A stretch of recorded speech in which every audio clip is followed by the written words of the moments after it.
Today I'll be teaching you guys how you guys can block someone in Among Us. Now to block someone in Among Us, you need to have them friended first.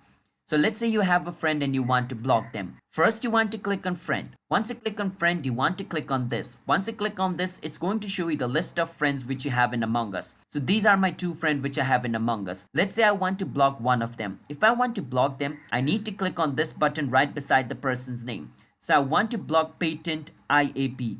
I can click on this button right beside his name, click and confirm. Once I click and confirm, the person will be blocked. As you guys can see, his name has been removed from the list. So that is how you guys can block someone in Among Us. And if you want to unblock them, you need to click on this button and all the people you have blocked is going to be shown over here. You want to click on this button, click and confirm, and they will be unblocked. But remember, once you block someone, they will be removed from your friend list. So in the future, if you unblock them, they will still be removed from your friend list. So you need to keep that in mind. As you guys can see, I have unblocked him and he still isn't over here because I have removed him from the friend list. So when you're blocking somebody, you will also be removing them from your friend list. So keep that in mind. So I hope you understand how we guys can do it. If you guys found our video helpful, hit the subscribe to our channel one step. I'll see you guys next time.